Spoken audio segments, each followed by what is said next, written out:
ये ऋषि सोनक जो हैं ये सेकंड जनरेशन इंडियन है यूके में। और इनका ये टॉप कंटेंडर है। अभी चांसलर एक्सचेकर हुआ करते थे, यानी कि वहाँ के फाइनेंस मिनिस्टर। जो हमारी जो गलतियां, जिस तरह की हमारी दहशतगर्दी के साथ खास तौर पर सबसे बड़ा जिसने डैमेज किया इस मुल्क को, उसमें हम देख रहे हैं कि किस तरह हम जुटे रहे कुछ ऐसे इश्यूज के साथ जो कि असल में जो है वो उसमें हमें नहीं पढ़ना चाहिए था।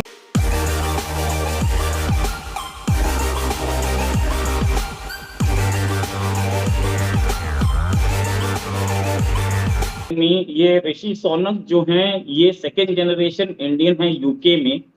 और इनका ये टॉप कंटेंडर है। अभी चांसलर एक्सचेकर हुआ करते थे, यानी कि वहाँ के फाइनेंस मिनिस्टर। और वहाँ पर अभी कोविड के टाइम पर इन्होंने इंडस्ट्री को बहुत अच्छा संभाला, बिजनेस को बहुत अच्छा संभाला, और कोविड को भी इन्होंने संभालने के लिए पैसा दिया। इनका इसी टाइम पर इनका नाम ऋषि ऋषि रख दिया गया। और ये बोरिस जॉनसन के तो करीबी थे ही, साथ में अपनी पार्टी में भी इनकी अच्छी पकड़ है, पार्टी में भी इनको बहुत पसंद किया जाता है। बोरिस जॉनसन के रेजिग्नेशन के बाद कुछ लोगों के नाम सामने आ रहे हैं, उसमें से ऋषि सोनक ये टॉप कंटेंडर है। इन्हें इन्हें गोल्डन बॉय भी बोलते हैं। एक और नदीम जरावी जो कि एक एंटरप्रेन्योर है, उनका नाम भी सामने आ रहा है। साथ में एक और मैडम है लिज ट्रस, वो भी वो मार्गरेट थैचर की चेली हैं, मतलब मार्गरेट थैचर को फॉलो करती हैं।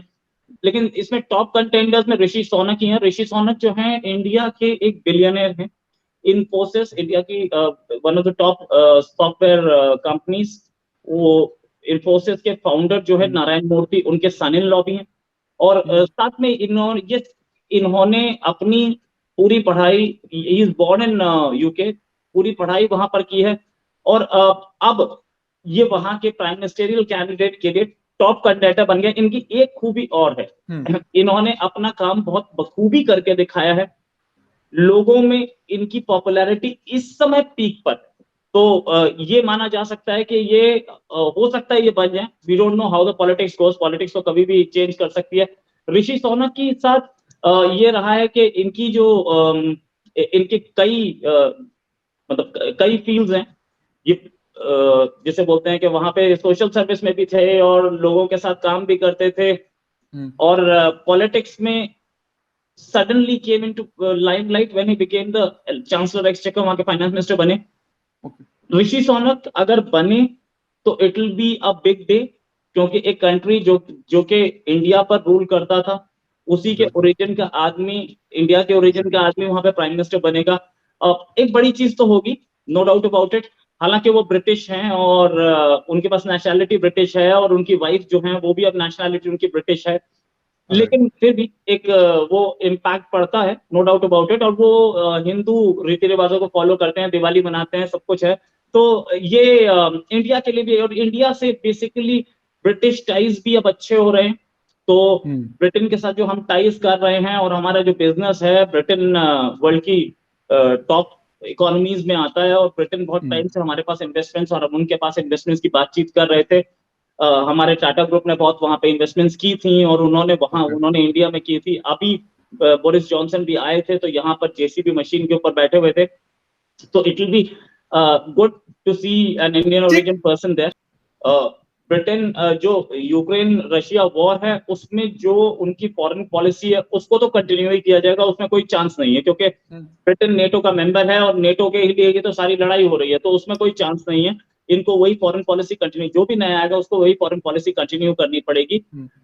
इसको आप बिजनेस के एंगल से देख सकते हैं। अब बिजनेस के एंगल से ऐसे होगा कि इंडिया और यूके दो बड़ी इकोनॉमीज हैं, दोनों मिलकर के कहीं 5 ट्रिलियन से ऊपर जाती हैं, तो वहां पर हमें फायदा हो सकता है। वहां पर इंडिया और यूके दोनों को फायदा। साइंस एंड टेक्नोलॉजी, फिर आपने कहा कि बहुत हम ये देखते हैं कि जो आपने कहा स्किलफुल वर्कर्स हैं वो पूरी दुनिया में बहुत ज्यादा है वहां से। तो आप ये समझती हैं कि जो साइंस और टेक्नोलॉजी है उसमें आपका क्या किस तरीके से आप ये समझती हैं कि आप पिछले अगर 20-30 ईयर्स ले लें हम, तो कैसे इंडिया साइंस एंड टेक्नोलॉजी में इतना आगे गया? क्या कोई एक फार्मूला, या कौन सी हुकूमत ने सबसे ज्यादा काम किया? फिर ये कि आप किसको ये कहेंगी कि ये इस वजह से हुआ?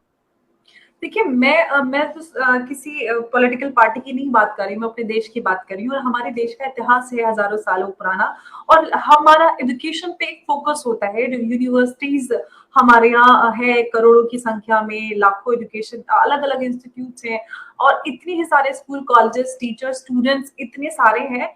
गवर्नमेंट, अब टेक्नोलॉजी की बात करें तो काफी समय से हमारे देश में टेक्नोलॉजी पे काम होता आया है, चाहे आप स्पेस टेक्नोलॉजी की बात करें, आईटी सेक्टर की बात करें, मेडिकल की बात करें। मेडिकल की भी अगर आप बात करते हैं तो अलग अलग देशों से हमारे यहाँ इलाज कराने के लिए लोग आते हैं। आप पड़ोसी मुल्कों की बात करें या और भी वेस्टर्न कंट्रीज की बात करें तो हमारे यहाँ इलाज कराने के लिए लोग आते हैं। तो हमारी एक टेक्नोलॉजी, एक्सपेरिमेंट, साइंस, इन सारी चीजों को लेकर, रिसर्च को लेकर गवर्नमेंट काफी सपोर्ट करती है। और लोग भी, इनफैक्ट फैमिलीज भी बच्चों के एजुकेशन पे काफी ध्यान देते हैं। तो एजुकेशन को लेकर अभियान चलाए जाते हैं, सपोर्ट होता है। लेकिन ऐसा नहीं है कि सब कुछ बहुत परफेक्ट है, अभी भी बहुत सारे रिफॉर्म्स की गुंजाइश है। एजुकेशन सिस्टम को करेक्ट करने की जरूरत है, क्योंकि जो चीजें हमारे जैसे ब्रिटिश काल से मैंने बात की कि एक ब्रिटिश एरा शुरू हुआ, उसमें मॉडर्न एजुकेशन इंट्रोड्यूस हुई, फिर उसके हिसाब से उन्होंने जो हमारा एक एजुकेशन सिस्टम था जो कि एक फ्री सिस्टम था, जहां पर लोग घरों से दूर रहकर, धर्म से दूर रहकर एजुकेशन हासिल करते थे, उसमें फिर उन्होंने अपने हिसाब से धर्म और जाति को, उन सारी चीजों को जिस तरह से इन्वॉल्व किया। फिर मदरसा एजुकेशन आ गई, फिर उससे मदरसा वहां से एक इस तरह की, फिर मदरसों में एक अलग तरह की पढ़ाई पढ़ा। आप सब जानते हैं पाकिस्तान में भी मदरसा एजुकेशन है। आज भी हमारे देश में लाखों मदरसे हैं जो गवर्नमेंट फंडेड है। वहां पर जिस तरह की चीजें पढ़ाई सिखाई जाती है, बच्चों को किस तरह का अब्यूसिव बिहेवियर उनको फेस करना पड़ता है। इनफैक्ट एक आज ही सुबह मेरे पास एक वीडियो आई थी पाकिस्तान के किसी जगह की, जो एक टीचर बच्चे को बुरी तरीके से मार रहा है, उसने 3-4 डंडियां बच्चे पर तोड़ दी। और यहाँ पे भी इस तरह की चीजें सामने आती रहती है। पाकिस्तान से बहुत ज्यादा इस तरह की वीडियोज आती हैं। मैं ऐसा नहीं कि मैं पाकिस्तान को कुछ छोटा दिखाने की कोशिश कर रही हूँ। मेरा पॉइंट ये है कि जो भारत और पाकिस्तान एक ही उससे, पाकिस्तान भारत से ही निकला है। तो जब हम मदरसा एजुकेशन की बात करते हैं या इस तरह की चीजें जो एजुकेशन में आ गई, हम एजुकेशन को जब देखते हैं जो धर्म और जाति से ऊपर होता है। लेकिन धीरे धीरे जिस तरह से धर्म और अंग्रेजों के समय में जिस तरह से ये सारी चीजें डेवलप हुई, मदरसा एजुकेशन और सारी चीजें, वहां से एजुकेशन में धर्म को डाल दिया गया, और किस तरह से लोगों को उन एजुकेशनल इंस्टीट्यूशन से ब्रेन वॉश करके फॉर पॉलिटिकल गेन, एक पॉलिटिकली मोटिवेटेड आपने करिकुलम बनाया, ताकि आप लॉन्ग रन में किस तरह से लोगों के ब्रेन्स को कंट्रोल कर सके। तो ये जो हम पूरे अगर सब कॉन्टिनेंट के लिए देखें, क्योंकि भारत से पाकिस्तान और बांग्लादेश निकले, ओरिजिनली जो इंडिया था, तो वो सारी चीजें आज भी हैं। और हमें अगर खासतौर से भारत की करूँ, पाकिस्तान में तो सिचुएशन वर्स्ट हो गए।